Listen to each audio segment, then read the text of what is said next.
Ladies and gentlemen, boys and girls, this is the face of sports in Arizona.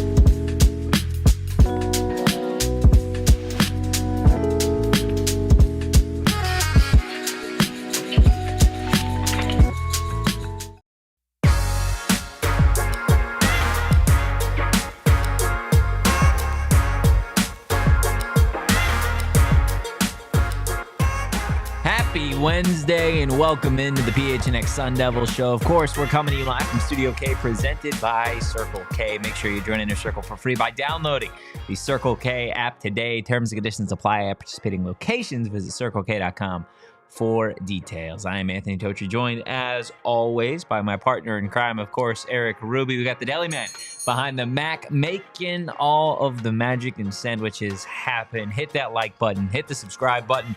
Drop a 5-star review wherever you get your podcast. Lee Corso in the chat, as always. What's up, boys? I'm going to say Jaren Hamilton. I always try and get in here before the show. Love the show. Keep it up. Sharon loves the thumbnail today. David's in the chat as well. Rubus. Apparently people thought I was being all 100% genuine yesterday. I just don't get it. I mean, there's a reason why you have the nickname Chicken Little. There's a reason why you have the nickname Jose Perez. All of your nicknames are very fitting. But every time that I said, hey, this could be it, I was like, yeah, but like, I don't believe this. Mm-hmm. And it was like, oh my God, Erik's pooping his pants on air. Yeah, it was Erik shaking. You certainly were given like I'm scared vibes. Yeah, no, I'm terrified. Yeah, like I said, I think they're going to beat NAU by 90. I think they think they have a chance of going undefeated. Yeah, my bad, y'all. It's okay. My bad. I'm glad you were able to sit up here early and acknowledge your shortcomings. I'm sorry. Yeah. I'm to you. Yeah. To you, Deli Man. To you, Ben lovely, Coleman. Loyal viewers, listeners. Keep running. Don't stop. I'm sorry. Yeah. That one was on me. Mm-hmm. It'll never happen again. Yeah, I just want to I'm not going to say another negative thing, even in conjecture, about this team or program until they let NAU score a touchdown. Stop it. If that happens, I'm going to ream them. Are you really? Yeah, if it's like 67-7? I am. Even if it's like the third teamers? Like, it's going to be not as serious as like the Idaho State one where you could tell like the vein, like what was my neck vein? Nigel the neck vein? Nigel the neck vein, yeah. Like Nigel was popping out for the Idaho State post game. Yeah. Like, but I will be cutting a promo if they let. I've told them as much. I've literally told players as much that I'm going to cut a promo on you if you let the Northern Arizona University Lumberjacks score a touchdown. Valid. And I've been told that the coaches are saying the same thing. Yeah, probably. So, I mean, just turn in the season at that point. Yeah, no, I mean, if NAU scores, no Big 12 championship. GG's going to. Sorry, I said it. No more negative things. It took me all 15 seconds straight into to go the back negativity. Look, the Sun Devils still in the thick of fall camp. Actually have practice tonight. I will be there for that. So definitely stay locked on to everything that we have over on PHNX Sports YouTube channel, but also on social, PHNX_Sun Devils. But Erik, camp has been going on now for about 2 weeks and change at this point. Obviously, Camp Tantazona is behind us. Feel like with 17 days till kickoff, it's the perfect time to really dissect who has stood out at fall camp, offensively, defensively, on special teams. And we've kind of laid it out for the fall camp MVP. Going through 6 candidates. We'll have 3 finalists. And then we'll actually give the fall camp MVP as it stands. Should we have like an award? Right now. What do you want to give as an award? Some Circle K dark chocolate almonds. That is what's on the line today, folks. The MVP gets this. What if they're allergic to nuts? You're not the MVP if you're allergic to nuts. I mean, that's disqualifier number one. I feel like that's discriminatory. Yes. Yeah, against people with a nut That's actually allergy. exactly what it is. This is a good idea. I just don't know how we're going to talk about Malik McClain for an entire hour. Yeah. Also, before we dive in, your dad says you've no shortcomings. You're a golden child. Not true, and I know he doesn't think that either. So I don't know what he's saying. What would you say your biggest shortcoming is? Yeah, actually, no, he's right. I got nothing. Flawless, huh? I guess I'm perfect. Oh, man. Well, look, this is who we have on our MVP short list. Some of the candidates for fall camp MVP through the first few weeks. Starting from the left side here, tight end Khamari Anderson. Khamari Anderson has been an absolute monster through the first few weeks of fall ball. Really, really showing that he's going to have a role in this offense, maybe bigger than some anticipated. Jesus Gomez at kicker. I mean, we all know what the kicking situation was last year for the Sun Devils, one of the worst field goal percentages in the country. Now you got yourself a kicker. Jaren Hamilton, somebody who's had a strong spring and fall. Adrian, Boogie Wilson, somebody on the back end of this defense has really been able to take advantage of the reps that he's been given. Your guy, Malik McClain, finding himself on this list as well. And then Kyndrich Breedlove at that nickel corner spot. What stands out to you most about these guys, and what did you see up at Camp T? What stands out to me the most? How many of these guys are returners? One, yeah. One guy's a return. Now, do you think... And, not to, question the voting system here. I mean, it seems like we're 6 minutes in and you're already trying to tear off the wallpaper. Yeah, no, I like to ask questions. Yeah. I like to question authority. Okay, I'll give you it. Am I the authority? You are the authoritative figure the here? The authority, Anthony Totri.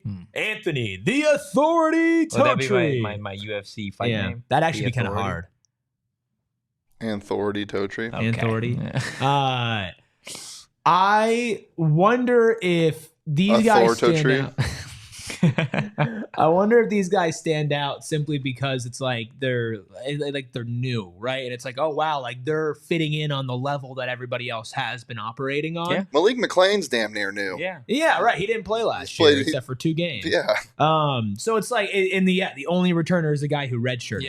Yeah. So I think I wonder if these guys stand out because we're so used to the greatness of everybody else, even though if you listen to me yesterday, you think everybody sucks. So I do wonder, like, what do you think kind of plays into that, where it's like, all of these guys are the new guys that are standing out? Is that because we're just kind of used to seeing what Sam Levitt can do, what Jordan Tyson can do, what Xavier offered to do? Or is it because these guys have been getting a little bit more run and more burn in practice, and those guys have maybe been scaled back a little bit? A number of these guys were here in the spring, right? Yeah, so but I'm talking like this time last year. Yeah, but still, it's like they may be new to the general fan who hasn't seen them, right? Like, I've been going to all these practices, like they're not new to me anymore, right? Sure. It's more so like a consistent thing. Like, these guys are always making plays. They're every single practice, they're doing something that is noteworthy. Like Boogie Wilson had 2 picks the other day. Jaren Hamilton has a touchdown every day. Khamari Anderson is always open for some reason. Jesus Gomez is 55-yard field goals, 50-yard field goals. Light work. Literally. Breedlove is starting to what seems like run away with that starting nickel spot. Like, each and every one of these guys, yes, while the majority of them are new, they're not acting like newcomers. And that's what you want, right? Like, you want guys that come in and just immediately adapt to the standard, immediately adapt to the level that you've been operating at as a college football playoff team, right? Because none of them are transferring in from other college football playoff teams. Not even Alabama transferred Jaren Hamilton, right? He's transferring to a team that finished the season better than his previous team did. And so I find that, it's interesting that there's like that big overlap where a lot of these guys who have been consistent and who have been, high impact guys in camp, like, I know they're not like new as in they got here like yesterday, but they haven't been around for multiple years or even a full year at this point. It's probably been like about like 6 months ish. From January to now for most of them. Yeah. So like 7-ish months. Right. And I think that that's a testament to the work that this staff did in the portal, right? It was quality over quantity which, you know, last year, not saying that it wasn't quality, but it was certainly quantity. Yeah. Right. And it ended up being quality too, but there was a lot of shifting, a lot of moving pieces and parts. I also wonder if it's easier for these guys to slide in and to be consistent and make good plays because of what everything around them is like. It's a well-oiled machine. Yeah, but I think at that point, wouldn't it be like, just to push back on that a little bit, wouldn't it be more likely that we have Jordan Tyson stand out or Xavier Alford stand out or Kyson stand out? Or even Sam on this fall camp, like MVP shortlist. Like, I think these guys are doing something, not to discredit everybody else, but like these guys are going above and beyond in practice. They look like they're going above and beyond in practice. And not to say that the other guys haven't looked good. These guys look good every day. Yeah.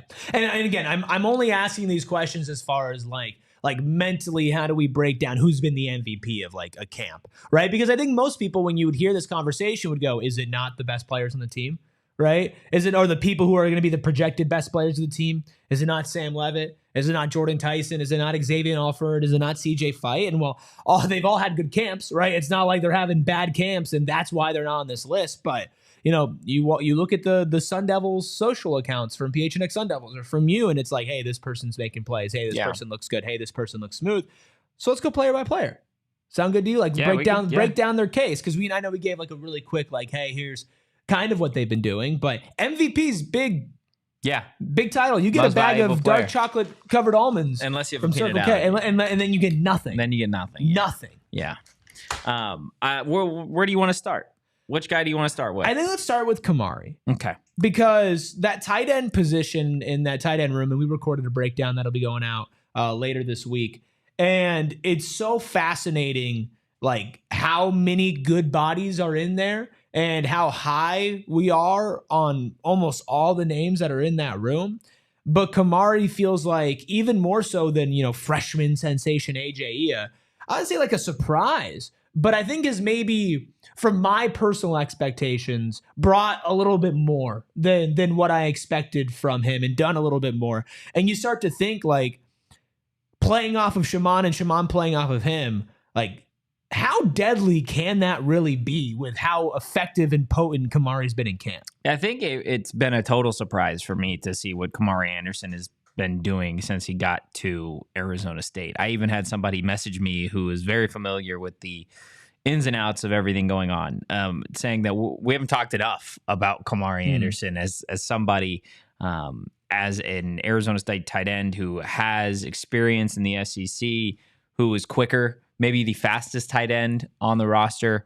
And I think it's been easy for people in terms of the discussion around Khamari Anderson to get lost, because it's like, okay, well, what about Jordan Tyson or all the running backs? Yeah, or Sam, or you look Shaman, at his the guy stats. under him. You're like, this isn't a guy who's transferring in who had 400, 500 yards. Like, over his 2 years at Kentucky, he totaled 40 yards on 6 People receptions. would rather right? talk about Shaman, or they'd rather talk about the freshman sensation AJ, 150%. This guy, though, is a sure thing when it comes to finding himself open. 11 on 11s, 7 on 7, tempo. This guy is just always open for some reason, like a 7-11. Like, it is truly crazy to me that this is somebody that Arizona State was able to snag in the portal. He's quicker than your traditional tight end. Yeah. He's an upgrade from what you had last year as a tight end number 2. And again, he's somebody that I think over time has slowly started to build a really, really good on the field relationship with Sam Levitt. You see it in practice, and I think it's something that you will see on Saturdays more than you maybe think. Yeah, and it's funny because I think a lot of people, and I think when a guy like that transfers in, you know, unless it's from an Alabama like a Jaren Hamilton, right? Like, you don't always get the benefit of the doubt if you didn't play, right, at your school, and not playing at Kentucky, at least not playing a ton. I think people kind of discredit like the pedigree that this guy has, right? Top 16 tight end in the country, right? Coming out of high school. This is a 4-star guy, right? By 24/7 Sports. And I believe top 2 in the state of Michigan as far as like prospects. You know, got offers from Alabama, from Auburn, obviously from Kentucky, also from Cincinnati, like USC, Wisconsin, like this Ole Miss. This is a guy that had a lot of interest. Was what if this guy was in Arizona State's recruiting class as far as what his composite scores and all that, he would be one of the highlights of, hey, this next wave of Sun Devils. Yeah. Right? And then it didn't work out in his college career so far. Which, how many times have we seen that? So many times. Yeah. Right? And then, okay, you come to Arizona State. Arizona State sees a diamond in the rough, somebody who didn't get the amount of burn or the attention or the situation that he needed to get, right? And it's like, hey, come play in a great system with a lot of weapons around you. And that also opens you up a ton, too, to like extenuate your skills, your speed, and the stuff that Khamari is good at, which I think speed out of all the tight ends, it's like, I think Shaman probably has the softest hands, right? He's the most secure, most consistent guy, right? I think AJE is the most physically freakish out of all of them as far as like height going and high pointing a ball. Cameron Harpool is going to put you into the ground. He's your blocker. He's your big body guy. Kamari's your speed guy. Yeah. Kamari's your speed demon here. Your yak guy, as it might come to terms with, like in this tight end room. So I think that it's really, really good sign that in camp, not only has he been good in the touches that he's been getting, would you say that the amount of times that he's touching the football has progressively gone up over this camp? I think just from the start, he was already getting more than I thought, right? Like, this is somebody that as a backup tight end, like, what are you expecting somebody to catch in 11 on 11s or team periods, right? Like, maybe a couple passes, maybe a couple targets. There's somebody that it felt like every time that I'm out there, this is somebody that 5, 6, 7 catches or targets. Like, not to say that that's going to be the same share that he's going to get on the field on game Maybe day. not every game, But this is, again, somebody that is capable of doing it. And I think that's what stood out the most is that last year, your backup tight end, like, had the size. He was somebody that, like, just the sheer presence of him was something that you would hope that it would translate, and it didn't. Now you've got a guy that is going out there and doing it every single day in practice, on top of the fact that it's already a deep room.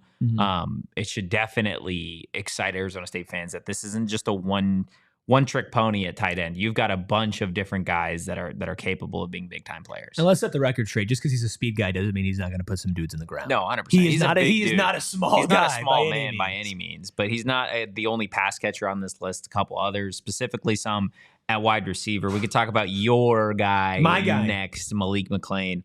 I think when he first got to Arizona State, there was a lot of excitement because he transferred from Penn State. He is somebody that is a little bit bigger, right? About 6'5". And I think there were a lot of early comparisons to Troy O'Meary when he got on campus, with the fact that he's quicker. He's quicker, has a better release than Troy did. And I think that was exciting. Like, okay, we've got somebody that's 6'5", can get off the line of scrimmage, and he can catch. Well, felt like there was some playbook issues, just in terms of Malik, like, fully digesting everything that they had, at least from what I've been told. But being able to sit out in redshirt that past year, play some meaningful games down the stretch when Jordan Tyson was hurt, allowed Malik to build a little bit of confidence. Not only that, but he's had now an entire offseason to really stomach this playbook and figure out what he needs to do, and he's doing it in practice now. I know everybody wants to talk about Jaren Hamilton, which we will because he's on the list as well. Malik McClain is doing everything that he needs to be doing in practice to get actual snaps on Saturdays. I think it's a real testament to the character and the mentality of Malik McClain to be held out for what you're being told was, some of that digesting playbook, being on time, like not on time to like meetings, but like understanding things and being ahead of things when it comes to like actually being out there on the field. And then to sit out the season, right? And spend that season being so caught up and making the coaches feel comfortable to the point that in the 2 biggest games of the year, sure, you were down a body, like you needed guys, but he didn't. Not just a body, the best body. Well, yeah, like he didn't have to play. No. If he did not have a grasp of what he needed to do, there is no chance in hell that this coaching staff would have played him a second, even on special teams, if he did not know what was going on. He didn't know what he needed to be doing. Right? Now going into this year, right? I mean, Malik McClain has all the tools. Yeah. You have to watch him for about 15 seconds to realize that he has all the tools. Now understanding that his role is going to be bigger, he's going to be needed from week 1, snap 1, and now starting his second full year here in this offense with the same coordinators The same offensive coordinator, the same tight ends coach, same quarterback, right? Same quarterback. And besides Cam Scatterboo, a lot of the same weapons around you, like same Jordan Tyson around you, the same Shimon Mateo around you. Like you have all of this familiarity, all of this similarity, right? And we talk about how that benefits ASU as a whole.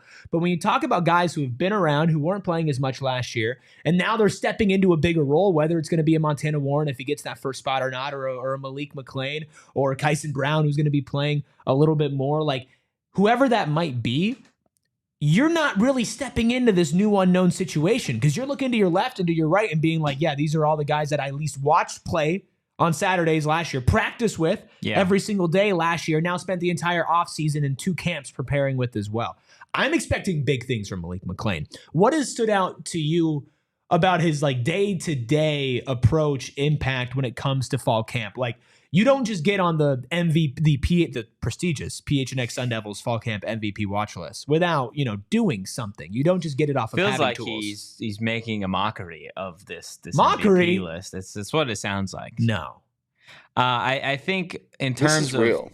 What he is doing in practice, They're getting the dark chocolate almonds. he's taking advantage of his opportunities, which sounds simple. It sounds, like super easy to do. But when you have an opportunity to get a full practice rep in first team, right? And they throw you the ball, which again, like we just talked about with Khamari, it's not an every rep thing.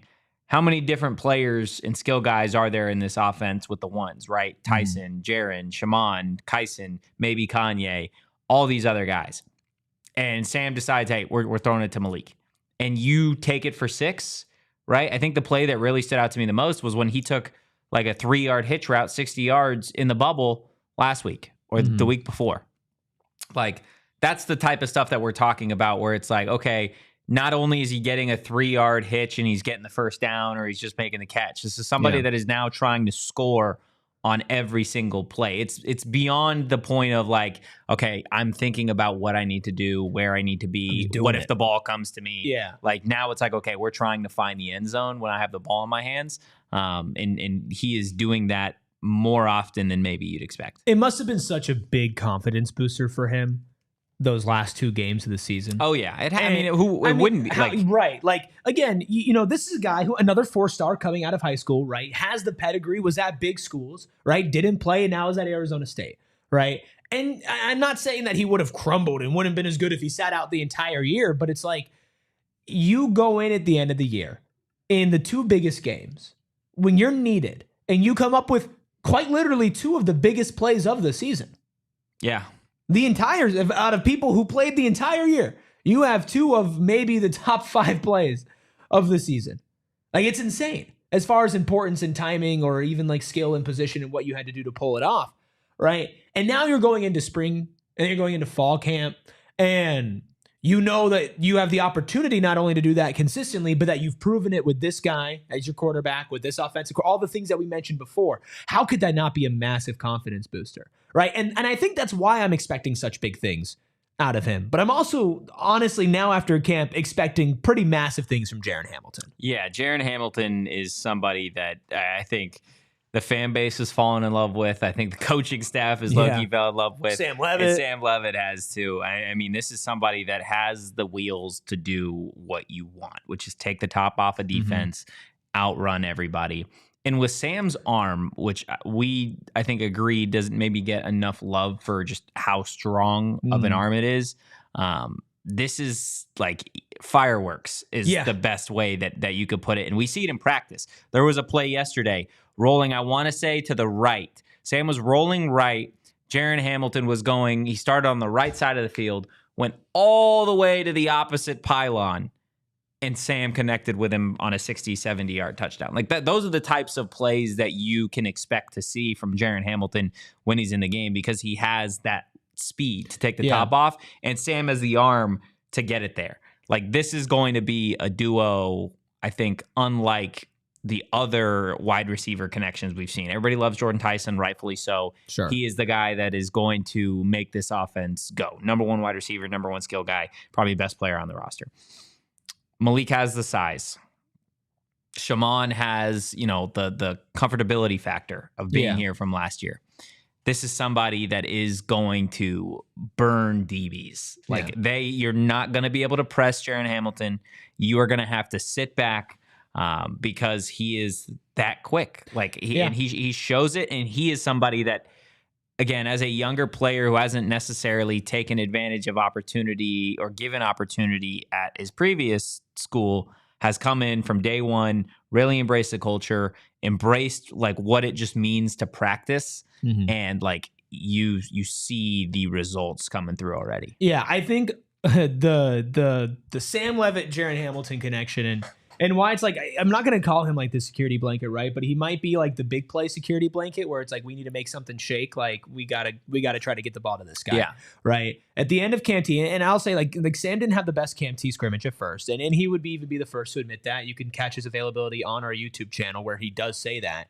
And the final possession, I don't remember how long of a play it was, but basically moved you from about the 50-yard line to in scoring position. He hit Jaren Hamilton in stride over on the right sideline. Yeah. Great catch from Jaren, right? Great pass from Sam. And then 2 plays later, it's a touchdown to Jaren Hamilton, right? Boom, boom, back-to-back plays. Sam Levitt locked in. He found Jaren Hamilton, and he found the end zone. Yeah. Right?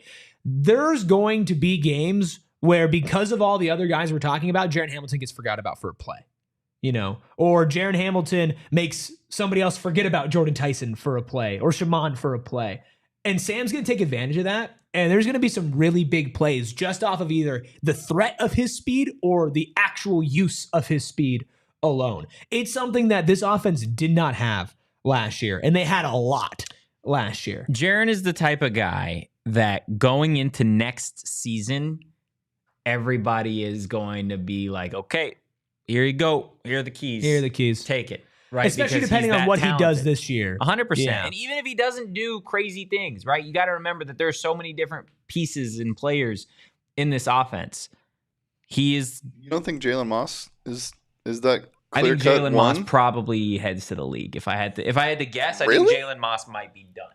You think he's going to be that good this year? He's a redshirt sophomore. Last 2 seasons, so next year he'd be what, a redshirt junior? Yeah. He could definitely. I know he could. I think it depends statistically what he does this year. I think there's a possibility that he goes to the league after 2 really good years at Fresno State. If he pops off this year as the wide receiver 2, then yeah, I think he could go to the league. But even then, I love Jalen Moss. Jaren Hamilton is more higher upside. It's just he does different things. Yeah, they're complete, and there's also a question from Gavin. He's not a redshirt, actually. He's going to be a junior this year. Gavin chat says, we think Jaren or Malik has a better skill set to pair with JT. I think they both have great skill sets that are very different. I think there's still some speed and some big playability, right? But Malik is just a bigger guy. Jaren's more of a speed demon. I think they both complement JT well. I think they complement JT well. I'm going to say, that's tough. Do we want to give a for sure answer after? Yeah, we can give an answer on the other side of this break.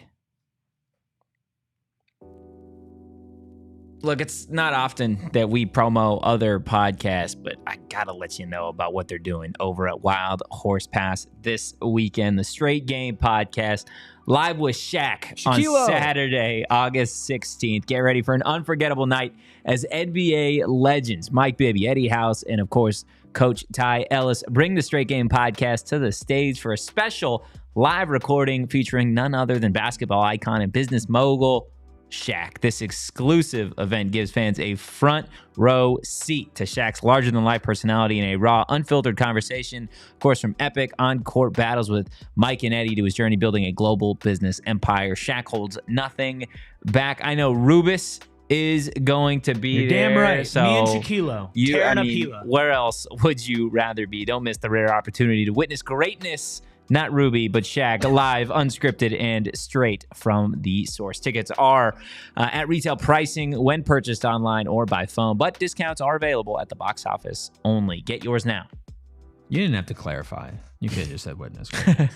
I witness greatness all the time when I wear my Brandon Bills hat, and I'll be rocking a Brandon Bills hat when I go to one, Shaquille Live at Gila River Resorts and Casinos. And if you're looking for some gear to make your brand stand apart from the crowd, well, lucky you, Brandon Bills has you covered with the best custom headwear. I'm talking a dedicated team that'll help you create the exact custom apparel you need. Snapbacks, truckers, fitted beanies, or tees. It's not just the style of it, it's the performance of it. It's the comfortability factor. Man, I love our PHNX hats that are exclusively with Brandon Bills, but also they partner with ASU. They're partners with the Phoenix Suns. I mean, that's quite literally speaking my language, and they're a local company, also my language, out of Mesa, Arizona. Head to brandonbills.com, use code BBPHNX. Again, that's code BBPHNX at brandonbills.com and get 15% off your first order. James has just got a bunch of Brandon Bills hats, bunch of Brandon Bills ASU NIL hats. They are great. Like, and that's the thing is, like, it's so easy to talk about Brandon Bills because it's like, I love hats and they're just such good Big hat hats. guy.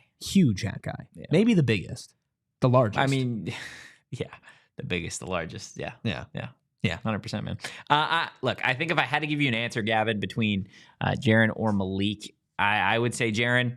I think Jaren, again, just gives you a different X factor than Malik. Like, I know Malik's bigger, but the way Jaren runs is difficult to defend. I mean, they have trouble doing it in practice already with just his release and how fast he is off the get. So I'm going to have to say Jaren, but I think it's you couldn't really go wrong. I'll here. plant my flag in Malik McClain Island. You've already done that. Yeah, you've done had I've bought up all the properties. The Malik stock. There's no room for anybody else. There's only 1 acre on that island. I'm like the BlackRock Industries of Malik McClain Island. I'm buying up everything, and you can't purchase it now. And that's fine. You can Yeah. like I think it's great stock to have. Enjoy it. You're not allowed. You're not allowed there. Wow, that's just mean. I'm not allowed. It's there. just me. It's mean. No, It's just me. It's just I'm the you. only one. Malik's not even there. Malik's not even there. Wow. It's just me. You're saying Malik McClain doesn't believe in himself? Not as much as I believe in him. Wow. That's Who not do you good. believe I would in much more? rather have him believe in You or himself Malik? more. Who do I believe? Oh, Malik. Yeah. Yeah, for sure. Okay. don't I believe agree in with myself. Totri though. Like Jaren Hamilton is like having a really good 3-point shooter when you have a good scorer and Jordan Tyson. Like you just always have to worry about it. Yeah. Malik McClain can burn too, but It's just not. It's different. No, it's just different. Yeah. Malik is fast, 150%. Like I said, his most impressive play to me was him taking that hitch 60 yards for a touchdown. Yeah. You don't do that unless you're fast. Who has the longest play of the season? You're asking me Yeah. who's gonna have the longest Well, play of the no. season? I'm just gonna put it out there and we're gonna move on. Yeah, I'm asking you. God, I'm gonna hit you with this bag of nuts. Whoa. Oh, it's got to be either Tyson or Jaren. It's got to be one of the You don't two. think Malik's in there? No. What about Kanye? You think Kanye can just rip one off? I think it's against it's, NAU it's like either, an 80-yard it's either touchdown those two run? or Ralik. And I think my answer is going to be Ralik because I think Ralik has a return for a touchdown this year. So that would technically be the longest. I think it's probably Ralik. Yeah, Glenn says Ralik halfback draw, which would be crazy if that was the longest play this season. Against NAU. I mean that would be That'd be electric. That would be the play to do it for Ralik. draw? It wouldn't be like a screen pass because you see that coming.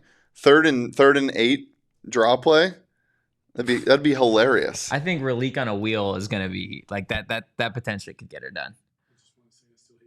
Yeah. No. Okay. Yeah. Don't worry. We hate the Wildcats too. Oh man, Saul Bookman just immediately He said, "Hey, comes hey, in, guys." goes like that, throws the grenade, and walks out. Yeah.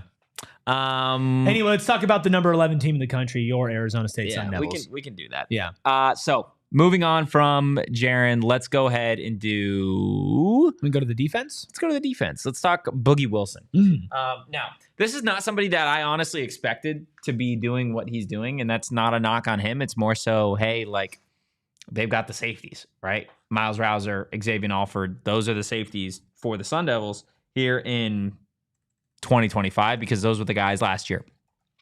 However, with fall camp, of course, there are injuries and there are people that are being held out because they're vets and that type of stuff, which we saw pretty early on, right? Alford and Miles Rouser, not necessarily at full go. just as like a precautionary thing. So Boogie Wilson, Chris Johnson Jr., some of the other guys getting big time reps in there. And Boogie, again, similar to a Khamari Anderson, is just like always, there's just something about players that are always where the ball's at, right? Like you could be a really good player and make the most of your plays when your name's called. That's not Boogie. Boogie is somebody that, like, if the ball is in the middle of the field, that's where Boogie's at. If the ball is 40 yards downfield, that's where Boogie's at. If it's a run play, that's where Boogie's at. Who do you think was the best of that on ASU's defense last year? It was Khamari. Yeah. 100%. Second best? I would say probably Alford. Yeah. Those and third, two. I'd put Ghost. Yeah. Ghost was always there. Those three, right? Yeah. Those three. Which, again, like I'm saying, two of those guys come back this year. Yeah. So to have another guy that is doing that in practice, I think, again, speaks to the way, like, this coaching staff has just really gone into the portal and tried to get specific guys like a Boogie that have a nose for the ball. I think yesterday's practice had 2 interceptions, or maybe it was a couple days ago, had 2 INTs. Like, he is always where the football is at, and he's got a unique build. He's somebody that is almost a little bit shorter and stockier, built like a linebacker, which makes me feel like he is going to be a very similar play style like Khamari was last year and the year prior when he played safety. But I'm interested to see what they do with Boogie in terms of like the rotation. I don't know if there is going to be a real like opportunity for him to get a ton of game reps at safety because you do have Alford and Rouser.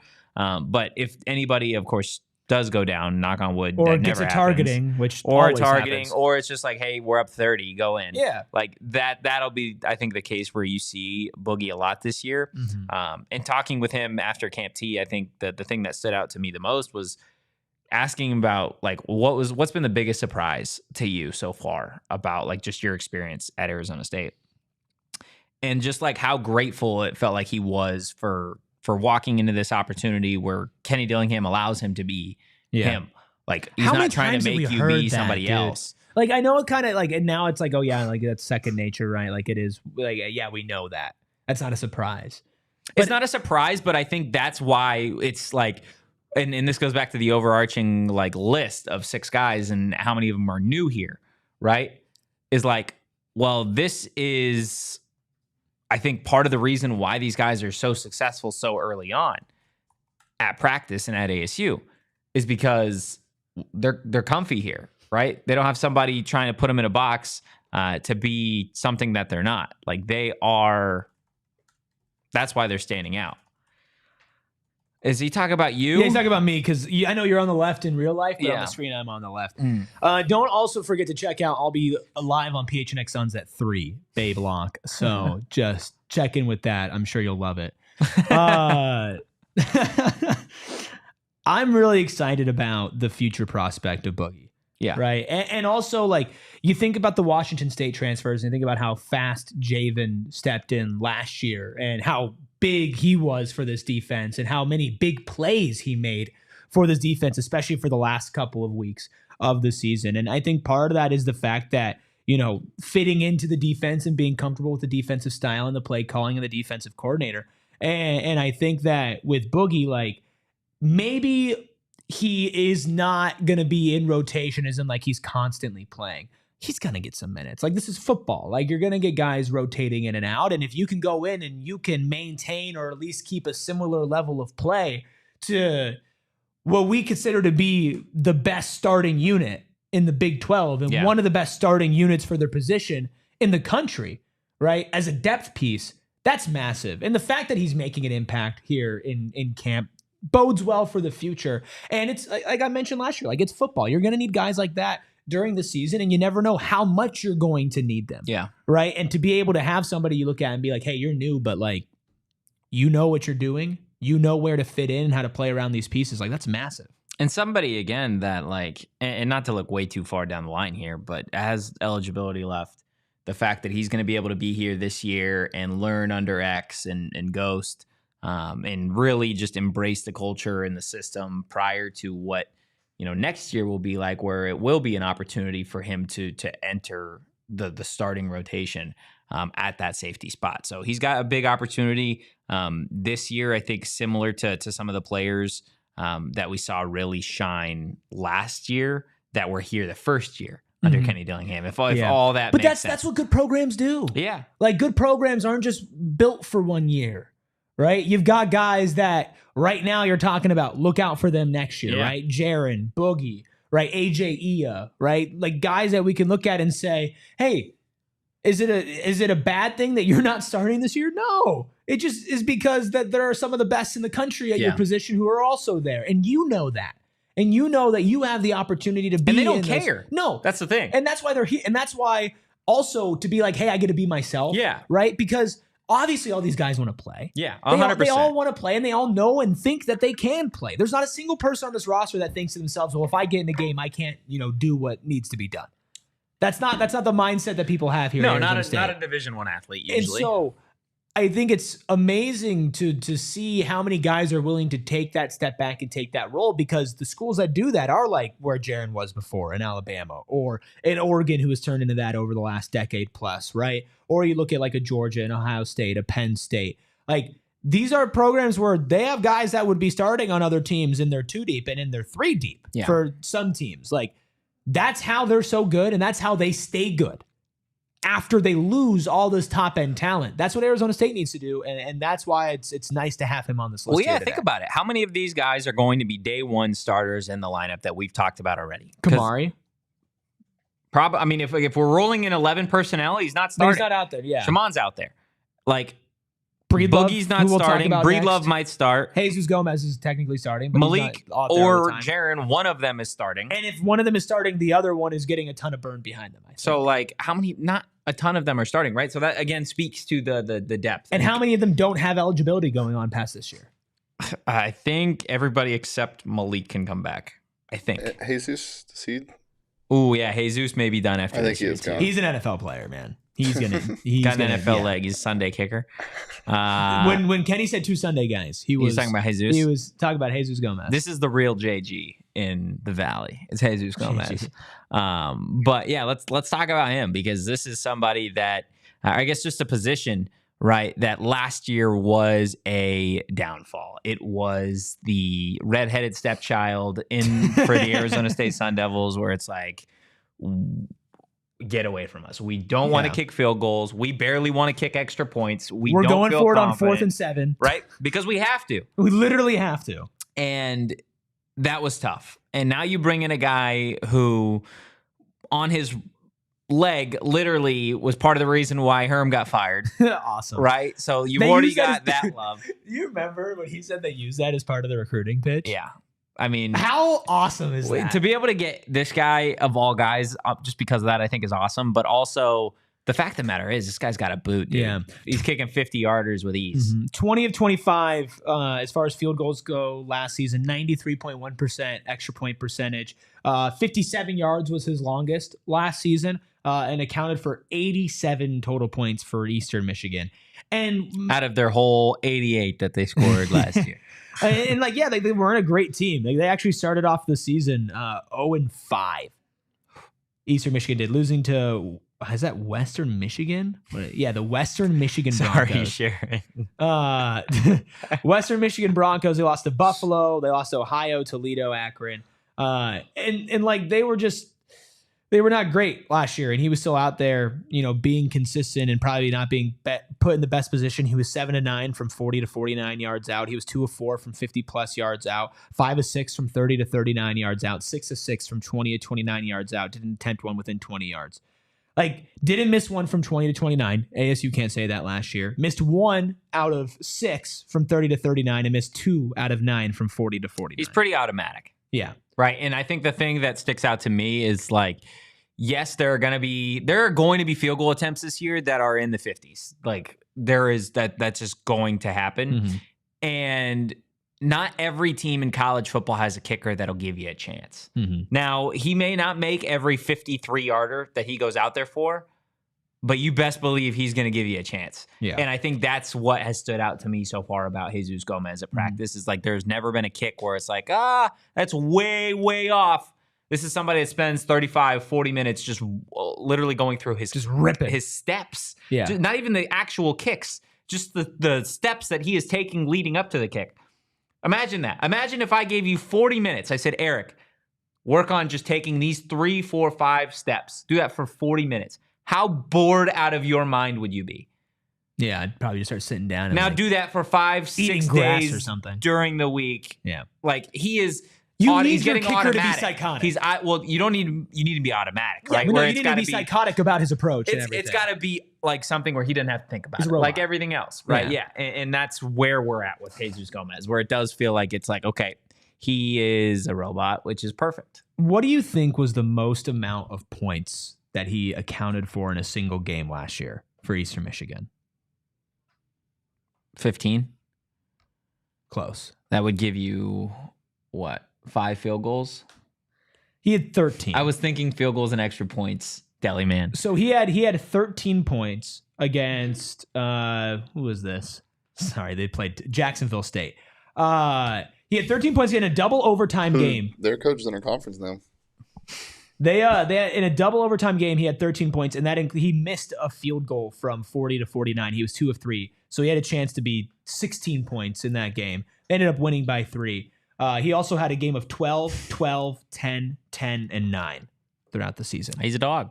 He's an absolute dog. Glenn says muscle memory needs to be automatic like a Totri free throw contest.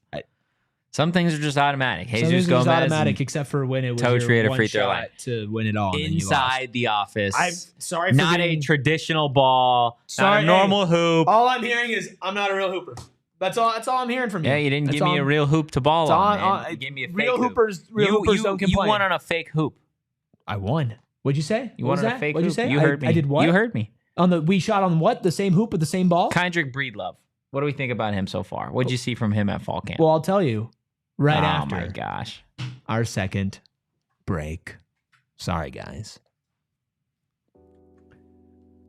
Look, of course, the entirety of this conversation today revolves around one thing. The Circle K dark chocolate almonds. Not the only great snack, though, that Circle K has. Of course, we've got candy back here. We've got chips, but it doesn't end there. If you guys go to your nearest Circle K location, they've got, I don't know, 60, 70, 80, 90, hundreds of options for you to snack on, but the fun at Circle K doesn't end there. They're trying to help you guys save money every single day with their free membership program. That's right, Inner Circle. It is a free membership program that takes like 30 seconds to sign up for. All you got to do is go to the App Store, download the app, enter your email and phone number, and that's it. Next time you pull up to the pump, you're going to type in your phone number, and you guys can start saving 25 cents per gallon on your first 5 fill-ups. They've got other deals. I went there the other day, got 3 Gatorade Zeros for $5. Like, they have got some phenomenal deals over at Circle K. So, again, join Inner Circle for free by downloading the Circle K app today. Terms and conditions apply at participating locations. Visit CircleK.com for details. Shane's Matt, I didn't do that. These and just putting them back on the shelf. I didn't do that, I'll say that. What I do... You do? Yes. Is use Desert Financial Credit Union, because not only are they the best place to do your banking as an Arizona sports fan, but of course are the best place for the Ruby family to do their banking. But not just me as part of the Ruby family, but my parents and my grandparents. Well, we've been using Desert Financial forever, and they have the basics, your checkings and your savings accounts. But guess what? Life gets more complicated. It does. You need more help than that. Mortgages, loans, credit cards, investment options, and more loans, but also people who are there to understand and help you. Great, friendly people that you can walk in at any time and get the help that you need. Plus, they'll give you money. That's right. When you open up a free checking account online, get $200 in bonuses. Get started by visiting desertfinancial.com/200. It'd be kind of crazy if you referred to only yourself as the Ruby family. Yes, I am. That would be borderline psychotic behavior right there.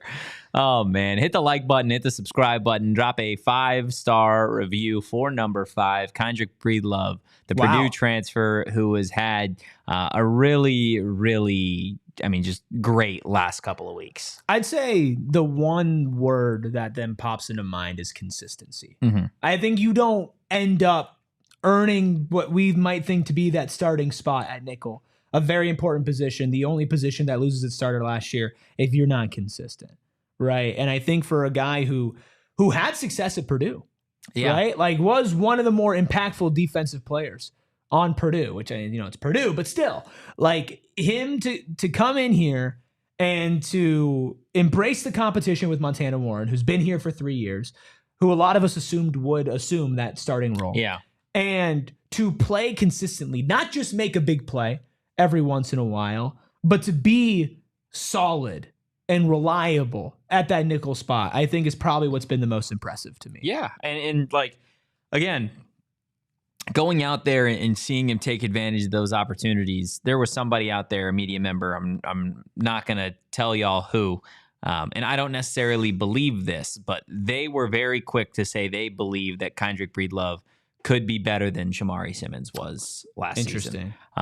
I don't know if I've seen enough to totally sign off on the he's going to be better than Shamari, but I think he is certainly capable of filling that void left with Shamari going to the NFL. He gives you the speed that you want at that position. He clearly has the instincts to play nickel. And again, like, he's somebody, like you said, is going to have his work cut out for him, having to be the only different guy in this defense starting from a year ago. But from what we've seen so far at fall camp, he has fully embraced that challenge. Who has been more impressive for you? Kyndrich or Adrian? We all know it's Malik McClain. Wow, that's a tough one, man. Taking out of it the fact that we do expect Kyndrich to at least be in rotation at his position, if not start.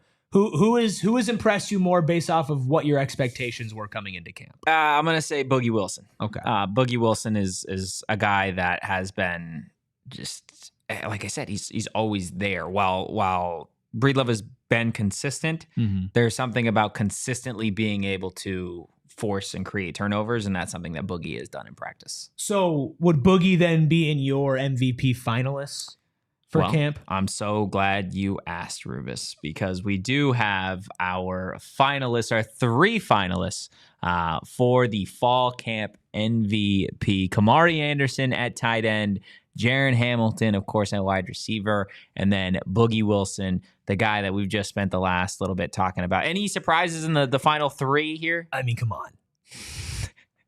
Where's my guy? Let it out. Say your piece about Malik McClain not being a finalist. Property value just plummeted on Malik McClain Island. You should have sold. Sold. No dark chocolate almonds. Can I take a hard right turn or left turn really fast? Take a hard turn, sure. U-turn. What is Nyland Green doing? Is he hanging out? He's hanging out. Yeah. Is he gonna play?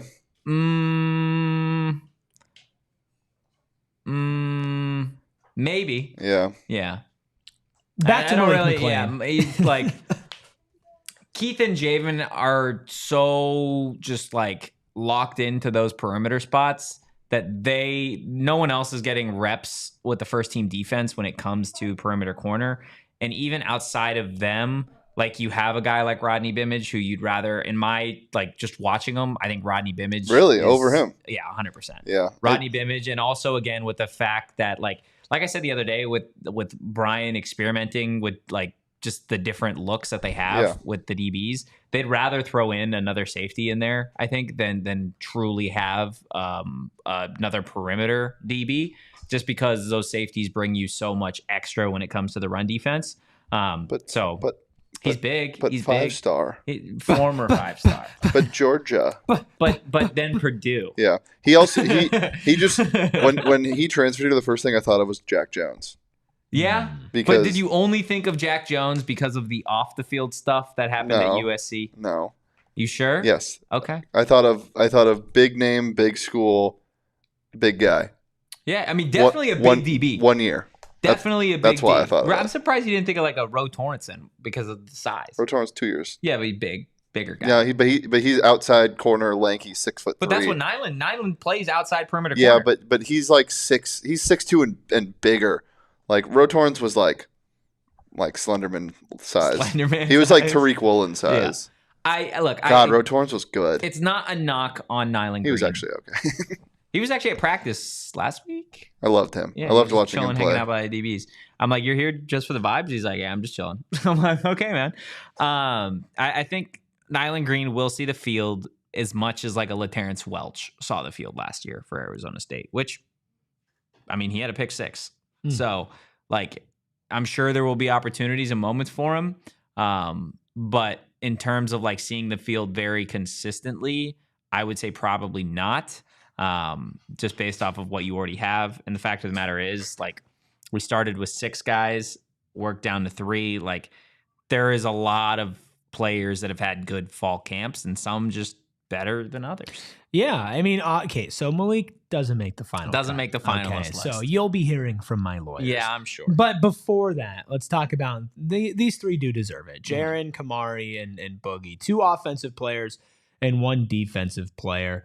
I think with Jaren, it kind of speaks for itself, everything that we had talked about earlier as far as like the pedigree, the ability, and maybe out of these 3, will have presumably the biggest impact once the season starts. Yeah. I think Khamari then slides in at 2, and then assuming that Boogie is just a rotational piece, slides in at 3. Is there like a really close argument for all of them as far as who's going to end up with this trophy, this bag of dark chocolate covered almonds, courtesy of Circle K and Studio K, presented by Circle K? I think there is. I think this is definitely we're double checking the votes twice here. We're not reading the wrong name. No, we're not reading the wrong names. This is not a La La Land. No, nobody has stolen the election here. This is something that, as we've made sure to go through all of the votes here. And I think, like, in terms of each and every one of these players, they have had, and they still have, like an uphill battle to see the field. Mm-hmm. Because when you talk individually about Khamari, well, guess what? On the guy in front of you, he was here last year, and he's second team All Big 12 tight end. The guy behind you is one of the highest rated commits in Arizona State's recent recruiting class. He's 6'6", 255 pounds, and everybody's talking about as far as eye test goes, maybe one of the more impressive freshmen that we've seen. So Khamari has an uphill battle to see the field, yet he is dominating in fall camp when he's getting those reps. Jaren Hamilton, the same thing. Guess what, kid? You're not going to be the star. Those positions are already taken by Jordan Tyson and Sam Levitt. You've got a veteran on the inside, in a guy like Jalen Moss, and you've got a guy working his tail off to make sure that you don't see the field in Malik McClain, right? Because he wants to start. So that's going to be a little bit of a challenge. And then when you talk about Boogie, nobody has a more uphill battle than him, because you're at the spot where there's only 2 of you out on the field, more often than not, and both those guys are back, and Xavier Alford and Miles Rouser, whether they're practicing a ton or not. So, like, each and every one of these guys to be where they're at as a PHNX fall camp MVP finalist. Yes. Like, they've had to work their ass off to play that the way that they have so far during camp. Are we ready to reveal? I think I'm ready to reveal. Are you ready to reveal, Deli Man? This is what we've got for our 2025 PHNX fall camp MVP through a few weeks. Jaren Hamilton. Wow. The turbo himself. Somebody that, again, as it relates to the uphill battle I just talked about, I think he's going to win it. I think he's going to win that uphill battle. I think you're going to see Jaren Hamilton a lot this year. He's bigger. He's faster than when he first got here at Arizona State. He is starting to build that connection with Sam Levitt in practice. I know everybody's excited to see it in a game. And he adds a dimension to this offense that was not there in 2024. Mm-hmm. And that is take the top off, see ya. He's got wheels. He's got speed. And like Glenn says, just congratulations, Hamilton. I mean, yeah. Like, I hope you're not allergic to nuts, but this is super exciting. I am, like, salivating the chance to watch that first, 65-yard touchdown, that connection between Levitt. Wait. 68 yards. Oh, my bad. Yeah. Sorry. Hall monitor back at it again. Yeah, come on, man. Super exciting. I think a lot of guys were deserving. Obviously, Malik McClain deserving. But no, Khamari, Boogie, and everybody that we talked about today. And then there are people that we didn't talk about today that I think also deserve to be highlighted. And that's what we'll be doing over the next week and a half plus as camp continues. Yeah. And then guess what, Totri? It's here, man. We're there. My goodness, I can't believe it. We've almost made it. Almost made it. I'm not going to say we're there yet. We're so close. We've never been closer. You're like next in line for like an ice cream. Like if you're waiting in line to get on the ride, like you can see. Yeah. Like you're not like in the pumped. Next couple of groups, but you're like, oh my gosh, I finally got to where I can see you get on. You're not even like worried about the wait anymore. No. You're just like amped to get on the ride. You've already waited 2.5 hours to ride Magic Mountain, and now it's time. Yeah. Yeah. We are the wait. We are the weight at this point, guys. That is going to end it. End today's episode of the PHNX What a way to end it, huh? Sun Devils show. Oh, by the way, Lee Corso in the chat wanted us to mention that the Big 12 will be doing injury reports and availability reports for men's and women's basketball and football. They now have to report injuries and stuff, I think, within 3 days before the actual game. So be prepared for everybody to be listed as probable, regardless of their actual injuries. But that will do it. Make sure you hit the like button and the subscribe button on your way out. If you enjoyed today's content, give us a follow at PHNX_Sun Devils. Again, ASU fall camp practice tonight. Plenty of updates on social. You can follow me at Anthony_Totri. You could follow Chicken Little here at Erik Ruby. That's Erik with the K. You can follow the Deli Man at Shane Dief. Just excited for however many days we said, as always. And we will see you guys on Thursday. In the meantime, go Devils. And peace. We all silly like the mayor.